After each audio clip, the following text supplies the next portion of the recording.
The bioluminescent forest of Zarath Prime pulsed with an eerie violet glow as princes. Emma crouched behind a cluster of crystalline trees. Her silver skin, marked with the royal patterns of the Zarathian dynasty, shimmered in the dim light. 3 cycles had passed since her father, Emperor Vexthur, had cast her out for the unforgivable crime of showing mercy to a conquered species. Emma's elongated fingers traced the scar across her left arm, a reminder of the guards who had dragged her to the forest's edge. The Whispering Woods, as her people called it, was a place of exile and death. No Zarathian who entered ever returned.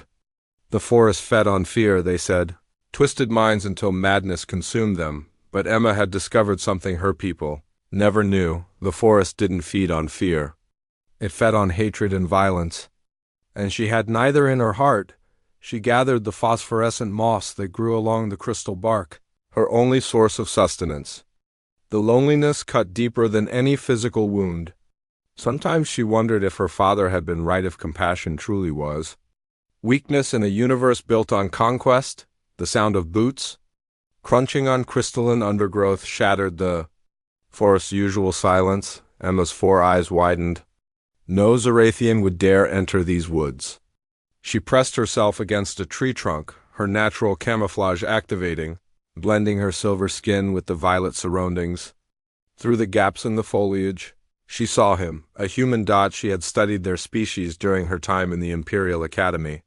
Humans were classified as a low-threat civilization, technologically inferior, militarily insignificant, barely worthy of observation. Yet here one stood, moving through the deadly Whispering Woods with confident, measured steps. Jack adjusted his scanner, frowning at the readings. His expedition suit's HUD flickered with warnings about toxic spores and predatory flora. But 3 years of exploration had taught him to trust his instincts over paranoid AI protocols. The forest felt alive, yes, but not hostile. Curious, perhaps. "All right, beautiful," he muttered, running his hand along a crystal tree. "What secrets are you hiding?" Emma watched, transfixed. The human showed no fear, no aggression. He moved through her forest prison like he belonged there, speaking to the trees as if they were old friends. When a tendril vine, one that had nearly strangled Emma in her first days, reached toward him, he simply redirected it gently, almost playfully. The forest responded. The usual oppressive atmosphere lightened. Bioluminescent flowers bloomed in his path. Emma's breath caught. The forest liked him. Jack's scanner pinged. Life sign detected, large, intelligent, close. He turned slowly, hands visible and empty. "Hello there. I'm not here to hurt you. My name is Jack Torres, explorer from Earth. I'm just ... He paused, seeing a faint shimmer against the tree line. "I'm just trying to understand this beautiful place." Emma's camouflage faltered. Surprise broke her concentration. Jack's eyes widened as the alien princess materialized before him. She stood nearly 7 feet tall, her silver skin decorated with intricate patterns that seemed to shift like liquid metal. 4 luminous eyes regarded him with a mixture of caution and wonder. She was magnificent. "You're not afraid," Emma said in perfect galactic standard, her voice melodic and confused. "Why aren't you afraid?" "Should I be?" Jack tilted his head, genuinely curious. "You haven't given me a reason? Besides, fear seems counterproductive when meeting someone new." "I'm Jack. What's your name?" No one had asked her name in so long. Not since her exile.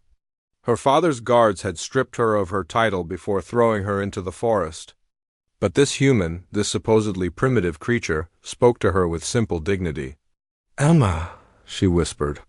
"My name is Emma." Over the next hours, as Zarath Prime's twin moons rose overhead, Emma told her story. Jack listened without interrupting, his human face expressing emotions so openly it startled her sorrow when she spoke of her exile, anger at her father's cruelty, admiration for her refusal to become what her empire demanded. "Your father called mercy a weakness," Jack said finally, pulling out a ration pack and offering half to Emma.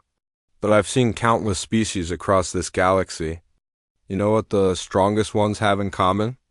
Not weapons or numbers, empathy, the ability to grow beyond violence. Emma accepted the strange human food tentatively.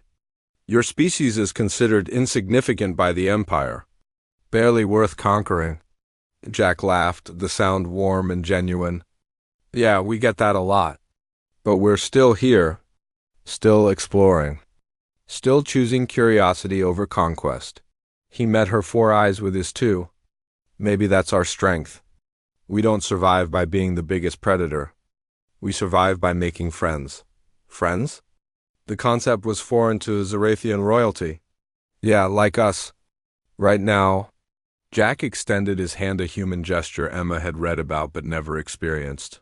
You showed mercy when your empire demanded cruelty. You survived this forest by being kind to it. Emma, you're not weak. You're exactly what your species needs to evolve beyond tyranny. Emma stared at his outstretched hand. This human, from a supposedly inferior species, saw something in her that her own father never could. Strength and compassion. Power and kindness. She took his hand. The forest blazed with light, every crystal and flower illuminating at once. The whispering woods sang with a sound like distant chimes. Emma gasped as she felt it, the forest's consciousness, ancient and vast, approving of this moment. This connection, what's happening? Jack asked, though he didn't let go of her hand. The forest is showing me something, Emma said, her eyes glowing brighter. A path, a way out. It's been waiting for me to understand. She looked at Jack with newfound determination. My father exiled me to die, but perhaps I was meant to leave for a different reason. To learn what strength truly means. Jack grinned. So what do you say? Want to see the galaxy through human eyes? We've got a ship in orbit. Small crew. Big dreams. Could use someone who knows the Empire's weaknesses from the inside? Emma looked at the forest that had been her prison and her teacher. Then at the human who had walked into certain death armed only with kindness and curiosity. Yes, she said. Show me how humanity survives. Show me how mercy becomes strength. As they walked together through the now peaceful whispering woods, Emma understood humanity's true power wasn't in weapons or warships. It was in their unshakable belief that everyone deserved a chance. Even exiled alien princesses hiding in forbidden forests. Perhaps, she thought, the Empire had been wrong about more than just her. Perhaps they had been wrong about everything.